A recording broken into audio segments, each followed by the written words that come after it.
نحمده ونصلي ونسلم على رسوله الكريم اما بعد فاعوذ بالله من الشیطان الرجیم بسم اللہ الرحمن الرحیم۔ سورۃ البقرہ کی تفسیر جاری ہے، آیت نمبر 282 چل رہی ہے، اور ہم نے بتایا تھا کہ یہ قرآن کی سب سے طویل ترین آیت ہے۔ کل ہماری صرف آدھی آیت مکمل ہوئی، ہم ایک آیت بھی مکمل نہیں کر سکے، ٹھیک ہے؟ تو اس آیت میں اللہ تعالیٰ نے قرض کے مسائل کا ذکر کیا ہے، اور یہ بتایا کہ جب بھی قرض کا معاملہ آپس میں آپ کریں تو دونوں جو ہیں اس ایگریمنٹ کو لکھوا لیا کریں، لکھنے والا منع نہ کرے، اور پھر اس کے اوپر دو گواہ قائم کر دیے جائیں۔ گواہ کیسے ہونے چاہیے؟ تو شہادت کا مسئلہ یہ ذکر کیا کہ دو عاقل مسلمان مرد ہونے چاہیے، اور اگر دو مرد نہ پائے جائیں تو ایک مرد اور دو عورتیں گواہی دیں گی، ٹھیک ہے؟ گواہی کے متعلق یاد رکھنا، شہادت کا مطلب ہوتا ہے لفظ شہادت کے ساتھ کسی کا حق ثابت کرنے کے لیے مجلس قاضی میں سچی خبر دینا۔ قاضی کے سامنے لفظ شہادت کے ساتھ کہ میں گواہی دیتا ہوں، اشہدو ان، یہ کہہ کر کہنا ہے اس کو کہ میں گواہی دیتا ہوں کہ فلاں شخص نے فلاں سے مال لیا تھا، تو اس کو کہتے ہیں شہادت، ٹھیک ہے؟ سچی خبر دینا، جھوٹی گواہی دینا یہ بہت بڑا کبیرہ گناہ ہے، یاد رکھیں۔ ایک تو ہے جھوٹ بولنا، لیکن گواہی کے معاملے میں اور جھوٹ بولنا یہ بہت زیادہ جو ہے خطرناک ہے۔ تو اب اس کے اندر شہادت کی میں نے کہا کہ شرائط یہ ہے کہ آدمی گواہی دینے والا عاقل ہو، یعنی پاگل نہ ہو، بالغ ہو، بچہ نہ ہو، صحیح یادداشت والا ہو۔ ایسے نہیں کہ یادداشت جو بھول جاتا ہو، ایسے شخص کو آپ نے بنا دیا، بعد میں گواہی دینے کے موقع پر وہ انکار کر بیٹھے، وہ کہ مجھے یاد ہی نہیں کہ تو نے کب پیسے لیے تھے، تو اس طرح نہیں ہونا چاہیے، ٹھیک ہے؟ اور مسلمان ہونا چاہیے۔ دوسرا یہ بھی شرط ہے کہ اس شخص کو، جو شخص گواہی دے رہا ہے، شاہد کو مشہود لہو کے ساتھ ولادت یا زوجیت کا کوئی قرب حاصل نہ ہو، یعنی کہ وہ اس کا قریبی رشتہ دار نہ ہو جس کے لیے وہ کیا کر رہا ہے، گواہی دے رہا ہے، ورنہ اس کے اندر اس بات کا شائبہ آتا ہے، شک پیدا ہو جائے گا کہ ہو سکتا ہے یہ اپنی رشتہ داری کا لحاظ رکھتے ہوئے اپنے رشتہ دار کے حق میں جو ہے گواہی دے رہا ہے، تو اس طرح کا یہ شبہ نہیں ہونا چاہیے۔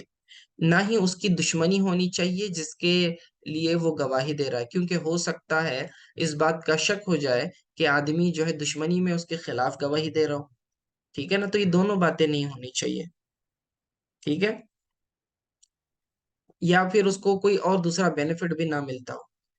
خلاصہ یہ کہ وہ اخلاص سے کسی کے لیے گواہی دے۔ یہ عام دوسرے جتنے بھی مالی معاملات ہیں سب میں دو گواہوں کی ضرورت پڑتی ہے۔ نکاح کے معاملے میں بھی دو گواہوں کی ضرورت پڑتی ہے، کیونکہ وہ بھی ایک طرح کا مالی معاملہ ہے جس کے اندر مہر دیا جاتا ہے۔ لیکن یاد رکھیں، زنا کی گواہی کے لیے دو مرد کی گواہی کافی نہیں، بلکہ چار مردوں کی گواہی معتبر ہوگی، دو مرد کی گواہی نہیں لگتی۔ جبکہ حدود و قصاص، یعنی کہ جب کسی سے بدلہ لینا ہو یا سزائیں جاری کرنی ہو اسلامی، جیسے کہ چوری کسی نے کی، اس کا ہاتھ کاٹنے کی بات آ گئی، یا تو پھر شراب نوشی کی، اس کو کوڑے لگانے 80 کوڑے لگانے کی بات آ گئی، تو یہ تمام حدود اور قصاص والے معاملات میں دو مردوں کی گواہی کافی ہوتی ہے۔ اور ایسا نہیں کہ اسلام نے عورت کو آدھا حق دیا ہے، یعنی اس کی گواہی مرد کے مقابلے میں آتی ہے، ایسا نہیں ہے، بلکہ بعض معاملات تو ایسے ہیں جس کے اندر عورت ہی کی گواہی معتبر ہوتی ہے، مرد کی گواہی قبول نہیں کی جاتی، یعنی کہ ولادت کے معاملے میں، یعنی عورت اگر یہ اقرار کر لے کہ یہ میرا بچہ ہے تو عورت کا جو ہے اعتبار کیا جائے گا۔ اسی طرح دودھ پلانے کے معاملے میں بھی عورت کہہ دے کہ فلاں کو میں نے دودھ پلایا ہے، اب وہ اس کی رضائی ماں بن گئی، تو اگر اس نے گواہی دی تو پھر اس کی گواہی قبول کی جاتی ہے۔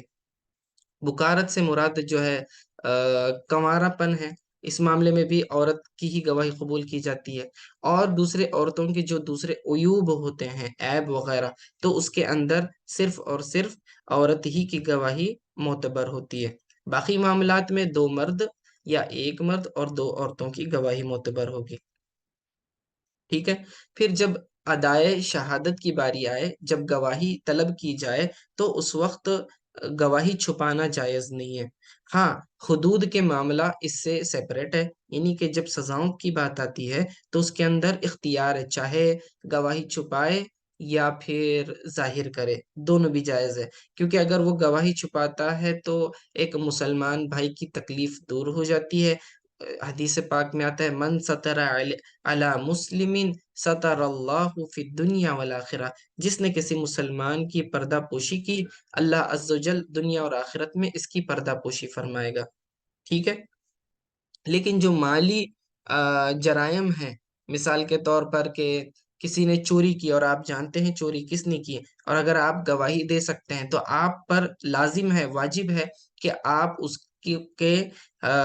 لیے گواہی دیں، بتائیں کہ مجرم کون ہے، کیونکہ اس کے اندر جو ہے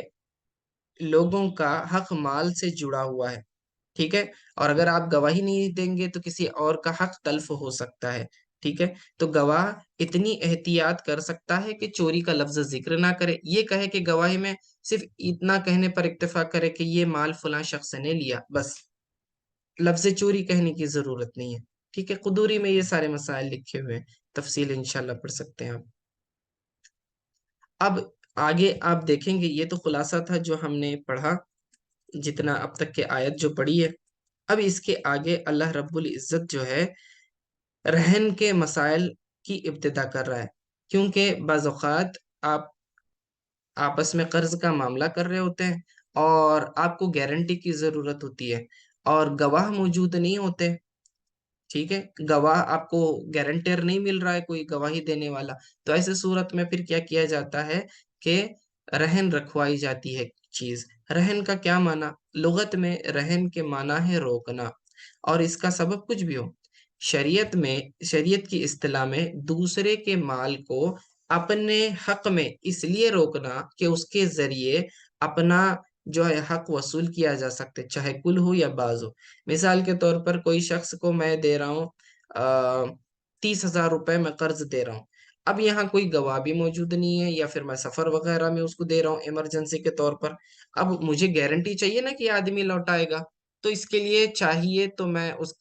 اس کا کوئی مال اپنے پاس گروی رکھ سکتا ہوں۔ ہمارے یہاں رہن کو گروی لفظ استعمال کیا جاتا ہے اردو میں۔ تو جیسے کہ ہو سکتا ہے اس کے پاس کوئی موٹر سائیکل ہو، بائک ہو، تو میں نے اپنے پاس جو ہے گروی رکھ لی، یعنی کہ بطور امانت ہوتی ہے اس کے پاس، یہ استعمال نہیں کر سکتا جو چیز گروی ہے۔ ٹھیک ہے نا، یہ بطور امانت اس کے پاس رہے گی جو قرض دے رہا ہے۔ تو اب جس نے قرض لیا وہ کیا کرے گا، اپنی کوئی چیز قرض خواہ کو دے دے گا، اور جب وہ اس کا قرض ادا کر دے گا تو وہ قرض، وہ جو اس کی رہن والی چیز ہے وہ واپس کر دے گا۔ اور اگر وہ قرض دار نے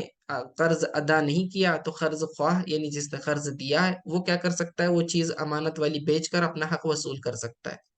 ٹھیک ہے، تو اس کا ثبوت موجود ہے، احادیث میں بھی موجود ہے۔ تو اب اس کے اندر آگے دیکھیں اللہ کیا فرماتا ہے، یہ آیت پہلے مکمل کر لیتے ہیں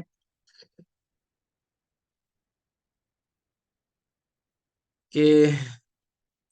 وَلَا تَسْأَمُوا أَن تَكْتُبُوهُ صَغِيرًا أَوْ كَبِيرًا إِلَى أَجْلِهِ ذَلِكُمْ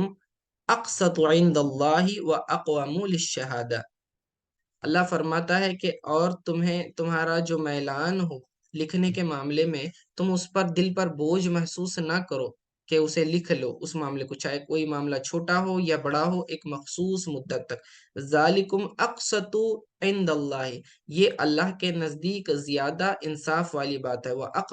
اقوام للشہادتی، اور گواہی کے اعتبار سے بھی یہ زیادہ کارگر ہے، کیونکہ اگر آپ اس معاملے کو لکھیں گے تو گواہی دینے والے کو بھی آسانی ہو جاتی ہے، کیونکہ ایک ریٹن فارم میں بھی ہو جاتا ہے۔ وَأَدْنَا وَأَدْنَا أَلَّا تَرْتَابُوا إِلَّا أَن تَكُونَ تِجَارَةٌ حَاضِرَةٌ تُدِيرُونَهَا بَيْنَكُمْ۔ ٹھیک ہے،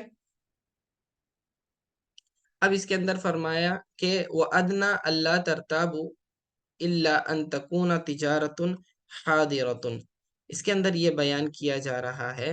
کہ کوئی شخص جو ہے اللہ تشکو فی قدر الحق والاجل،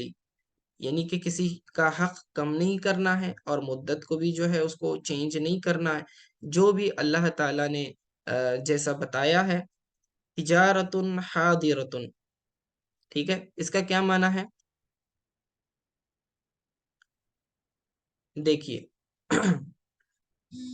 تو اللہ اس کے اندر فرما رہا ہے، اور جو تم ایسا کرو جس سے تم کو منع کیا گیا تو یہ تمہارا فسق ہوگا، یعنی طاعت سے نکلنا ہوگا، ٹھیک ہے۔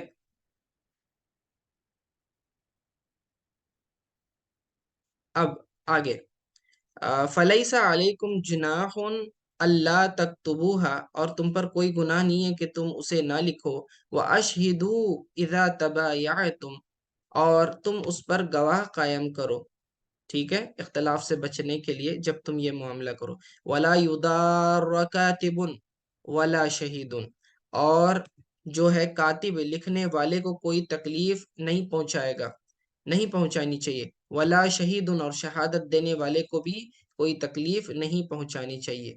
ٹھیک ہے۔ اب یہ اللہ رب العزت جو ہے پروٹیکشن دے رہا ہے گواہوں کو اور کاتب کو، کیونکہ ان لوگوں کا تو کوئی جرم نہیں ہے۔ اگر دو پارٹیز کے اندر کوئی اختلاف ہو جاتا ہے تو ان کا کوئی ذاتی مفاد نہیں ہے، لکھنے والے کا بھی اور گواہی دینے والا کا بھی، ان کا کوئی پرسنل بینیفٹ نہیں ہے، یہ تو بس جو ہے حقوق العباد کے اندر اختلاف نہ ہو اس کے لیے گواہی دے رہے ہیں یا لکھ رہے ہیں۔ تو اللہ فرماتا ہے کہ انہیں پروٹیکشن مل دیا جائے گا، کوئی بھی شخص لکھنے والے کو تکلیف نہیں پہنچا سکتا اور گواہی دینے والے کو بھی تکلیف نہیں پہنچا سکتا، ٹھیک ہے۔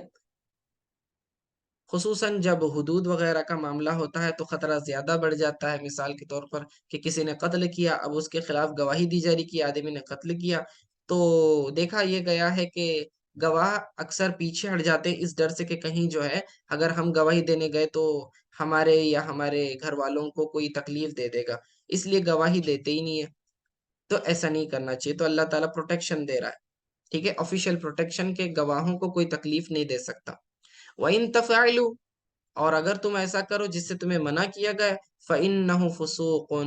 یہ کیا ہے پھر؟ فسق ہے، یعنی نافرمانی ہے اللہ تعالیٰ کی، اللہ کی اطاعت سے نکل جانا یہ فسق کہلاتا ہے۔ فَإِنَّهُ فُسُوقٌ بِكُمْ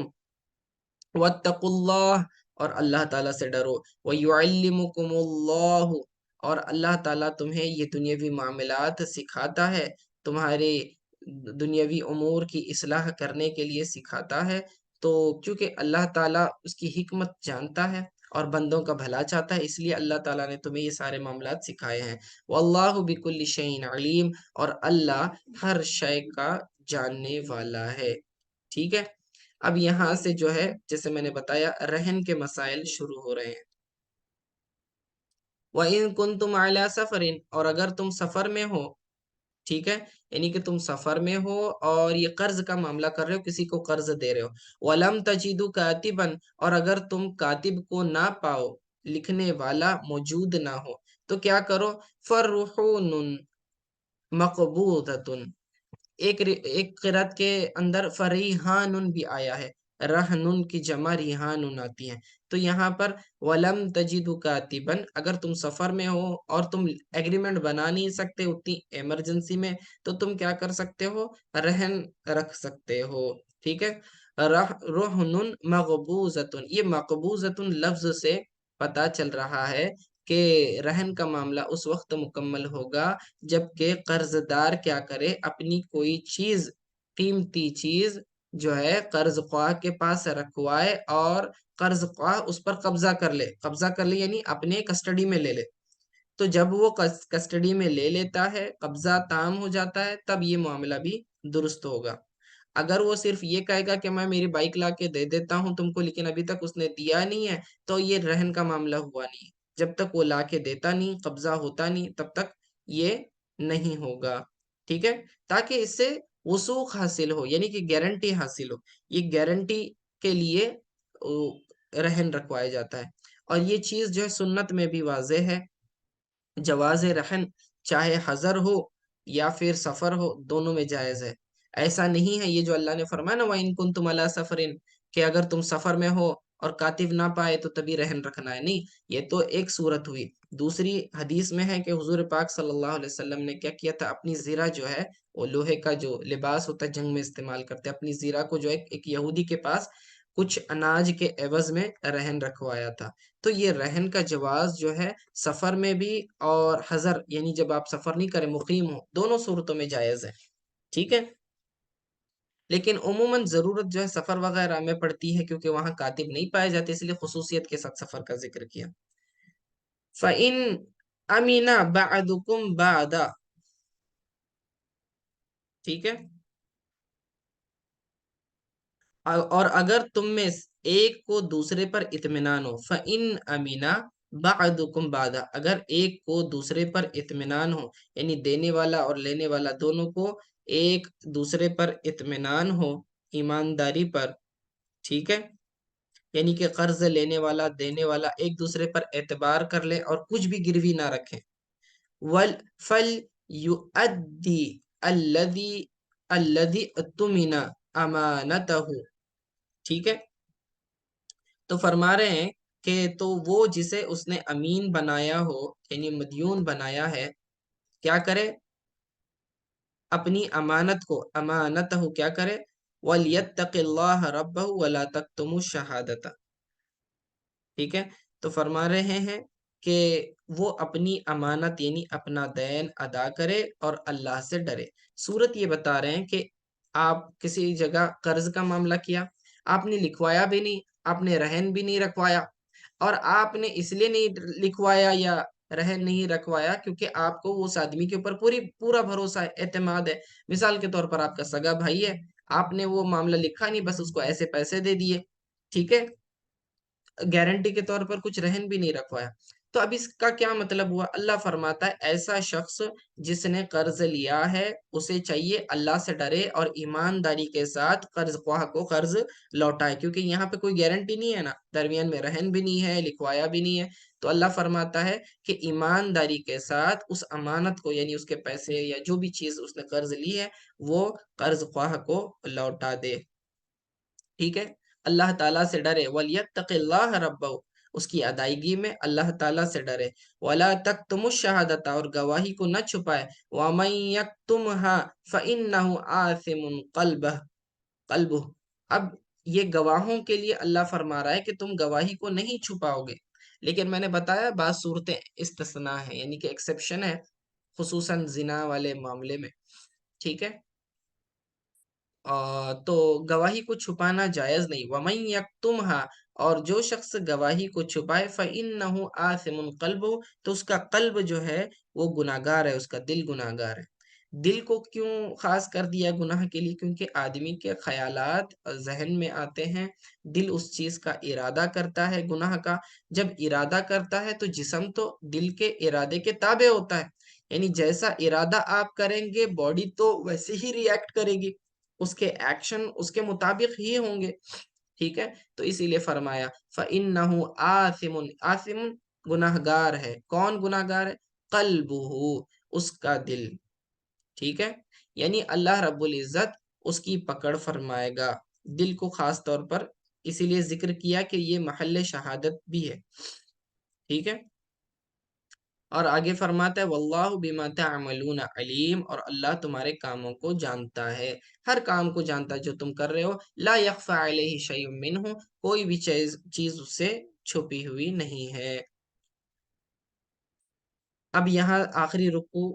شروع ہو رہا ہے یہاں سے سورۃ البقرہ کا، اور یہ اختتامیہ ہے، یہ پورا سورۃ البقرہ کا خلاصہ ہے کہ ابتدا سے آخر تک ہم نے یہ دیکھا کہ اللہ رب العزت نے مختلف انداز میں دنیاوی معاملات، دینی معاملات، ایمانیات اور دوسرے چیزوں کے احکام اللہ تعالیٰ نے بیان فرمائے۔ پھر اس کے بعد آخر میں اپنی کنکلوژن اللہ یوں کرتا ہے کہ یہ اللہ تعالیٰ کی قدرت سے کوئی چیز باہر نہیں ہے،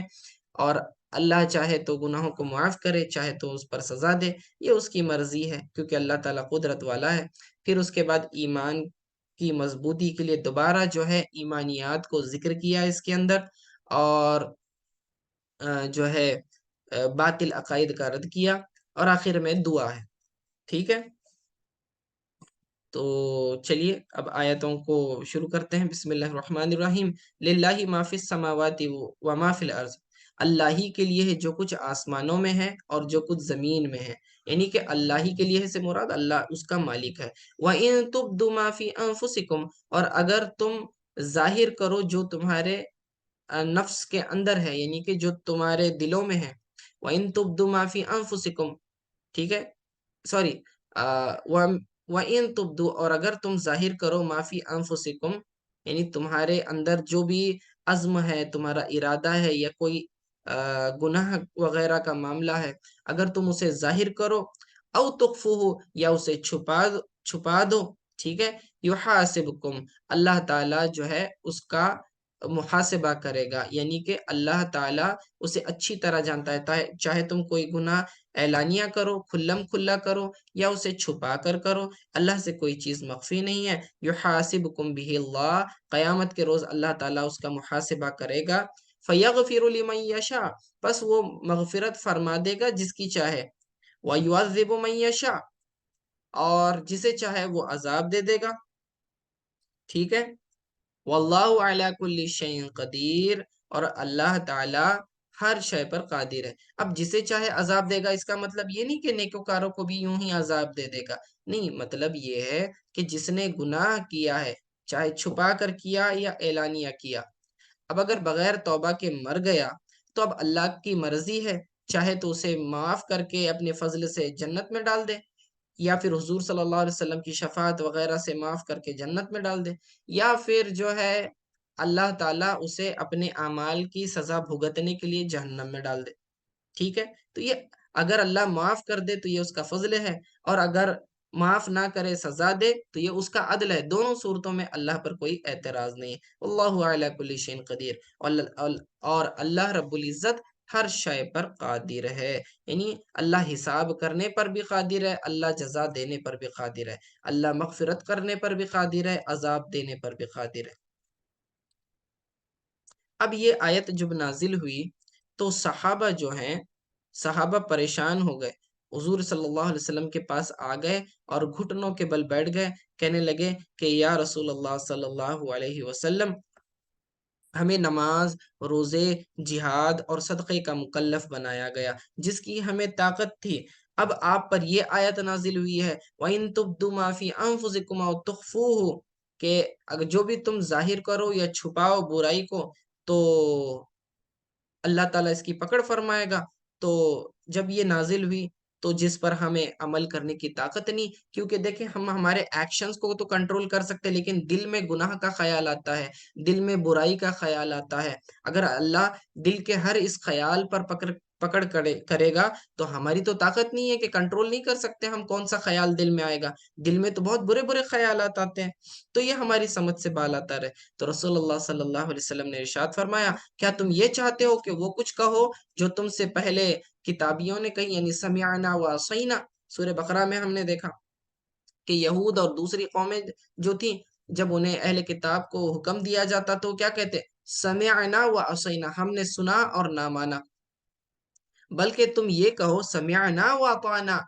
کہ اے اللہ ہم نے سنا اور مانا، غفرانک ربنا و الیک المصیر، اور اے اللہ تو کیا کر، تو مغفرت دینے والا ہے، اے اللہ تیری ہی جانب پلٹنا ہے، تو تم اس طرح کے بات کیا کرو، اللہ رب العزت نے فرمایا، ٹھیک ہے۔ تو جیسے ہی ان کی زبان پر یہ کلمات جاری ہو گئے تو اللہ رب العزت نے اس کے بعد یہ آیت نازل فرمائی، آمن الرسول سے آخر تک، یہ صحیح مسلم میں یہ موجود ہے۔ یہ آیتیں جو ہیں نا، آمن الرسول سے آخر کی، یہ بہت ہی برکت والی آیتیں ہیں اور بہت زیادہ فضیلت والی آیتیں ہیں۔ اس کو اللہ رب العزت نے جو ہے دو نور سے تعبیر کیا ہے، یعنی حدیث پاک میں آتا ہے اللہ رب العزت نے ایسے دو نور رسول اللہ صلی اللہ علیہ وسلم کو عطا کیے کہ اس سے پہلے کسی اور کو یہ نبی کو عطا نہیں کیے تھے۔ ایک تو اس میں سورۃ الفاتحہ ہے، دوسرا جو ہے نور وہ سورۃ البقرہ کی آخری آیت ہے، آمن الرسول سے آخر تک، ٹھیک ہے نا۔ تو یہ بہت ہی زبردست آیتیں ہیں، فضیلت والی ہیں۔ حدیث پاک میں آتا ہے، صحیح بخاری کی حدیث ہے، حضرت ابو ہریرہ رضی اللہ تعالیٰ عنہ روایت کرتے ہیں کہ سلطان جو دو جہاں صلی اللہ علیہ وآلہ وسلم نے فرمایا، اللہ رب العزت نے، اللہ رب العالمین نے میری خاطر امت کے دل کے وسوسوں کو معاف فرمایا ہے، بشرط یہ کہ نہ تو دل کی بات کا اظہار کرے اور نہ ہی اس پر عمل کرے۔ اب یہاں پر کنفیوژن یہ تھا کہ کیا دل میں آنے والے ہر خیال کے اوپر اللہ تعالیٰ گناہ دیتا ہے، پکڑ کرتا؟ نہیں، ایسا نہیں ہے، بلکہ صرف اسی پر اللہ تعالیٰ پکڑ کرے گا ایسا گناہ کا خیال کہ جس دل میں آئے اور آپ نے اسے دل میں جگہ دی اور اس کو اظہار کیا، زبان پر لے آئے اور اس پر عمل کیا، تو اللہ رب العزت جو ہے اسی پر پکڑ کرے گا۔ یا تو وہ اس کو ظاہر کر دے، یا تو بیان کر دے، یا تو پھر اس کے اوپر عمل کرے، ورنہ پھر تو صرف رینڈملی جو خیالات آتے ہیں اور چلے جاتے ہیں، آپ اسے جھڑک دیتے ہیں دل میں، تو پھر اس پر کوئی گناہ نہیں ہے۔ ٹھیک ہے۔ حضرت عبد الرحمن بن یزید رضی اللہ تعالیٰ عنہ فرماتے ہیں کہ میں نے ابو مسعود رضی اللہ تعالیٰ عنہ سے سوال کیا کہ جبکہ وہ کعبہ معظمہ کا طواف کر رہے تھے تو انہوں نے ارشاد فرمایا، رسول اللہ صلی اللہ علیہ وسلم کا فرمان عالی شان ہے کہ من قرأ الآیتین من آخر سورة البقرة فی لیلۃ کفتاہ، یعنی جو شخص سورۃ البقرہ کی آخری 2 آیتیں جس رات میں پڑھے تو وہ اسے کفایت کریں گی۔ ابو داؤد کی حدیث ہے۔ اسی طرح حضور صلی اللہ علیہ وسلم نے ارشاد فرمایا، بے شک اللہ تعالیٰ نے زمین و آسمان کی کو تخلیق کرنے سے 2000 سال پہلے ایک تحریر لکھی جن میں سورۃ البقرہ کی آخر کی آیتیں ہیں تو وہ آیتیں اتاری۔ کوئی گھر ایسا نہیں ہے جس میں یہ 2 آیتیں 3 دن لگاتار پڑھی جائیں اور پھر شیطان خبیث اس گھر کے قریب آئے۔ ترمذی کی حدیث ہے۔ الغرض بتانے کا مقصد یہ کہ یہ آیت اتنی فضیلت والی ہیں کہ اگر آپ اسے تلاوت کریں گے روزانہ 3 دن مسلسل یہ 2 آیتوں کو پڑھیں گے تو گھر میں شیطان داخل نہیں ہوتا۔ جب شیطان داخل نہیں ہوگا تو گھر میں جھگڑے فساد نہیں ہوتے۔ تو چاہیے کہ ہم خود بھی ان آیتوں کو یاد کریں، اپنے بچوں کو یاد کرائیں اور روزانہ بلند آواز سے گھر میں پڑھیں۔ صرف وہ ٹیپ ریکارڈر نہ لگا کے رکھیں بلکہ خود تلاوت کریں۔ ٹھیک ہے۔ اب دیکھیں، آمن الرسول، ٹھیک ہے، آمنا یعنی ایمان لایا، آمن الرسول یعنی محمد صلی اللہ علیہ وسلم جو ہے سچائی کے ساتھ اس کی تصدیق فرمائی ہے، بما انزل الیہ من ربہ، یعنی جو چیز ان کی طرف ان کے رب کے جانب سے نازل کی گئی یعنی کہ قرآن، والمؤمنون، اب یہ عطف ہے آمنہ کے اوپر، ٹھیک ہے، یعنی ایمان لائے رسول بھی اور مؤمنین بھی، ٹھیک ہے، اللہ کے رسول صلی اللہ علیہ وسلم پر بھی ایمان لائے مومنین، اور جو کتاب اللہ رب العزت نے نازل کی ہے آسمان سے یعنی کہ قرآن، اس پر بھی ایمان لائے، ٹھیک ہے، یعنی تمام کے تمام۔ آگے اللہ فرما رہا کلن، ٹھیک ہے، یہاں دیکھیں کیا فرما رہا ہے، آمن الرسول بما انزل الیہ من ربہ والمؤمنون، کلن، آگے کلن کہہ کے یہ جو بیان کیا ہے اللہ رب العزت نے، تو یہ بیان کرنا مقصد یہ ہے کہ تمام رسولوں پر ایمان لایا جائے اور تمام کتابوں پر ایمان لایا جائے، ٹھیک ہے، یہ تنوین عوض ان مضاف الیہ ہے۔ آمنا کلن آمنا باللہ و ملائکتہ و کتبہ، ٹھیک ہے، کہ ایمان لائے اللہ پر اور اس کے فرشتوں پر اور اس کی کتابوں پر، ورسولہ اور اس کے رسولوں پر، لا نفرق بین احد من رسولہ، ہم فرق نہیں کرتے کسی بھی رسول کے درمیان، یعنی کہ ایمان لانے میں ہم کسی رسول پر جو ہے فرق نہیں کرتے، یعنی بعض رسولوں پر ایمان لے آئیں اور بعض کا انکار کریں، ہم ایسا نہیں کرتے جیسے کہ یہود و نصارہ نے کیا، ٹھیک ہے، وقالوا سمعنا واطعنا، اور ہم اور انہوں نے کہا، وقالوا انہوں نے کہا، سمعنا ہم نے سنا، واطعنا اور ہم نے اطاعت کی، غفرانک کہ اے اللہ تو ہی جو ہے تو ہی مغفرت تیری طرف سے، غفرانک ربنا اے ہمارے رب، وإلیک المصیر اور تیری ہی طرف پلٹنا ہے، یعنی مرنے کے بعد تیری ہی طرف ہمیں پلٹنا ہے۔ یہ وہ آیت ہے جیسے کہ میں نے ابھی ذکر کیا کہ جب مومنین نے شکایت کیا وسوسوں کے تعلق سے، کیا رسول اللہ صلی اللہ علیہ وسلم کہ اللہ اس پر ہماری پکڑ فرمائے گا، ہماری تو استطاعت ہی نہیں ہے، ہم کیسے کریں؟ تو اللہ نے فرمایا سمعنا و عصینا، نہ کہو دوسری قوموں کی طرح، یوں کہو سمعنا و اطعنا غفرانک ربنا و الیک المصیر۔ لا یکلف اللہ نفسا الا وسعها، کسی بھی شخص کو جو ہے اللہ مکلف نہیں بناتا، جتنی اس کی استطاعت ہے اتنا ہی اللہ مکلف بناتا ہے، ٹھیک ہے؟ یعنی کہ اللہ جتنا برداشت کرنے کی صلاحیت ہے اس سے زیادہ بوجھ نہیں ڈالتا۔ وہ بیان فرما رہے ہیں کہ اے ہمارے رب، کیا فرما، لا یکلف اللہ نفسا الا وسعها، اللہ کسی کی بوجھ سے کسی کی برداشت سے زیادہ بوجھ نہیں ڈالتا۔ لہا ما کسبت، اس کے لیے وہ ہے جو اس نے کمایا، وعلیہا مکتسبت، اور تمہارے کیا چیز ہے، ہاں فرمایا کہ یعنی جو برا کام کیا اس کا بوجھ اسی پر ہے، کسی دوسرے کے گناہ کا مواخذہ نہ کیا جائے گا، ٹھیک ہے؟ وَعَلَيْهَا مَكْتَسَبَتْ، اور وسوسوں کا بھی پھر مواخذہ اس پر نہیں کیا جائے گا۔ ربنا لا تؤاخذنا، اے ہمارے رب ہمیں نہ پکڑ، یعنی ہمیں عذاب نہ دے، ان نسینا او اخطانا، اگر ہم بھول جائیں یا خطا کریں، ٹھیک ہے؟ اگر ہم بھول جائیں یا خطا کریں تو اے اللہ تو ہماری پکڑ نہ کرنا، ٹھیک ہے؟ جان بوجھ کر اللہ تعالیٰ کی نافرمانی کرنے کو گناہ کہتے ہیں۔ اگر غلطی سے کوئی شخص کر دے یا بھول جائے تو پھر اللہ تعالیٰ اس کی گرفت نہیں فرماتا۔ حدیث پاک میں آتا ہے کہ اللہ رب العزت نے یہ اٹھا لیا کہ ان اللہ تجاوز عن امتی النسیان والخطا وما استکرہوا علیہ، کہ اللہ رب العزت نے میری امت سے معاف کر دیا ہے کہ نسیان یعنی بھول، خطا یعنی چوک، اور وما استکرہوا علیہ یعنی جس شخص کو کہ زبردستی کوئی گناہ کا کام کروایا گیا تو پھر اسے گناہ نہیں ہوگا، فرمایا۔ تو ان نسینا او اخطانا، اللہ ہم بھول جائیں یا خطا کرتے تو معاف فرما۔ ربنا ولا تحمل علینا اصرا کما حملتہ علی الذین من قبلنا، اے رب ہمارے ہم پر وہ بوجھ نہ ڈال، ایسا بوجھ نہ ڈال جیسا کہ تو نے پچھلوں پر ڈال دیا تھا، ٹھیک ہے؟ ہم سے پہلی جو قومیں تھیں ان کے اوپر جو بوجھ ڈالا تھا ویسا بوجھ ہم پر نہ ڈال، یعنی کہ بنی اسرائیل مراد ہے کہ من قتل نفسا فی التوبہ، کہ ان کے لیے حکم کیسا تھا کہ جو شخص گناہ کرے گا تو توبہ کے لیے پھر اسے قتل کیا جاتا تھا۔ یہاں ہم صرف اللہ رب العزت سے رجوع کرتے ہیں، توبہ کرتے ہیں تو اللہ معاف کر دیتا ہے، ٹھیک ہے؟ اور ان کے اندر سختی والے احکام تھے، ان کے لیے جو ہے ربع مال زکوٰۃ میں دینا پڑتا تھا، یعنی 25% دینا پڑتا تھا، 40واں حصہ، سوری چوتھائی حصہ ان کو دینا پڑتا تھا، یعنی 25%، 1 لاکھ میں سے 25,000 زکوٰۃ دینی پڑتی تھی، لیکن اللہ نے ہم کو صرف 2.5 کا حکم دیا ہوا ہے،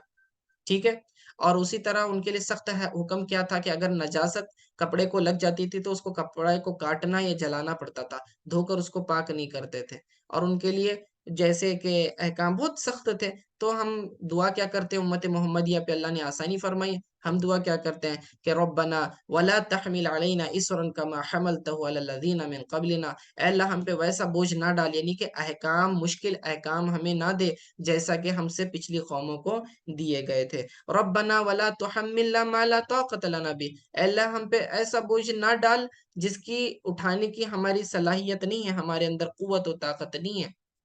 واعف عنا، اے اللہ تو ہمیں معاف فرما، یعنی کہ ہمارے گناہوں کو تو مٹا، وغفر لنا، اور ہماری مغفرت فرما، ورحمنا، اور ہم پر رحم فرما، یعنی ہم پر جو رحمت اور مغفرت ہے اس کے اندر تو زیادتی فرما، کیونکہ مومنوں پر تو اللہ کی رحمت ہوتی ہی ہے، ٹھیک ہے؟ انت مولانا، مولا کا مطلب ہوتا ہے سردار، انت سیدنا، یا پھر مولا کا معنی متولی امورنا، یعنی ہمارے کاموں کا نگہبان، ٹھیک ہے؟ تو انت مولانا فانصرنا،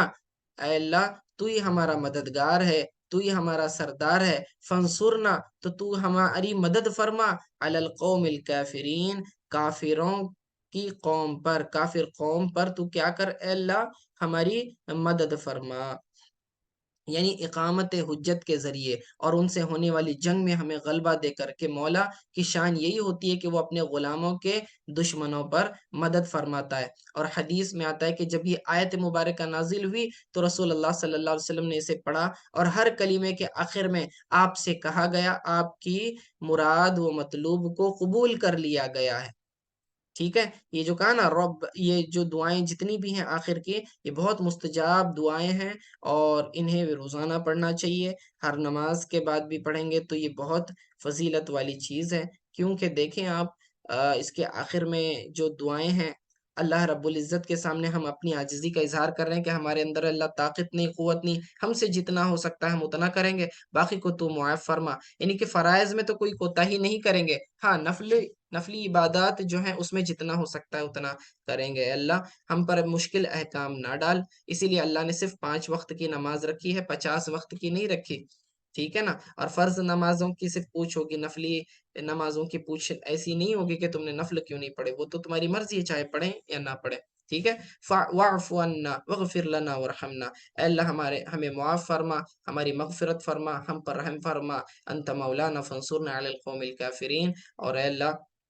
تو ہمارا مولا ہے، ہمارا آقا ہے، تو ہماری کافر قوم کے خلاف مدد فرما۔ تو یہ دعا پڑھنی چاہیے، خصوصاً چونکہ حالات جیسے ہم دیکھ رہے ہیں کہ جو